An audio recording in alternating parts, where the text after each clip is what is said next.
आपको बता दें कि टी20 सीरीज के 7वें और फैसला कुन मैच में इंग्लैंड ने पाकिस्तान को जीत के लिए 210 रन का हदफ दे दिया है। 3 विकेटों के नुकसान पर इंग्लैंड ने 209 रन बनाए हैं। अगर बात करें प्लेयर्स की, Phil Salt 20, Alex Hales 18, David Malan 78 run बनाकर नॉट आउट रहे, जबकि बेन डकेट ने 30 और हैरी ब्रुक ने 46 रन बनाए हैं और नॉट आउट रहे हैं।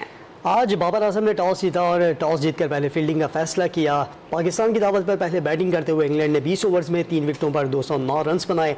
डेविड मलान ने 78 रन की शानदार इनिंग्स खेली। बेन डकेट ने 30, फिल सॉल्ट ने 20 और एलेक्स हेल्स ने 18 रन बनाए। पाकिस्तान की फील्डिंग इंतहाई गैर मयारी रही। कप्तान बाबर आजम ने 2 कैच ड्रॉप किए। मोहम्मद वसीम भी एक आसान कैच न ले सके। मोहम्मद हसनैन के हिस्से में 1 विकेट आई। दोनों टीमों के दरमियान सीरीज 3-3 से बराबर है। आज के मैच की फातेह टीम सीरीज भी अपने नाम कर लेगी। कहा जाता है कैचेस विन द मैचेस, लेकिन आज बहुत से कैचेस ड्रॉप किए गए। फील्डिंग कोई खातिर ख्वाह नहीं रही थी और अगर हमारे बॉलर्स हैं तो उन्होंने भी इतना इंप्रेशन या प्रेशर टीम पर नहीं डाला और हमने देखा कि इंग्लैंड ने 209 रन बनाए हैं 3 विकेटों के नुकसान पर और पहाड़ जैसा रन हदफ जो है वो पाकिस्तान टीम के सामने है। देखना यह है कि आज का मैच और सीरीज कौन जीतता है।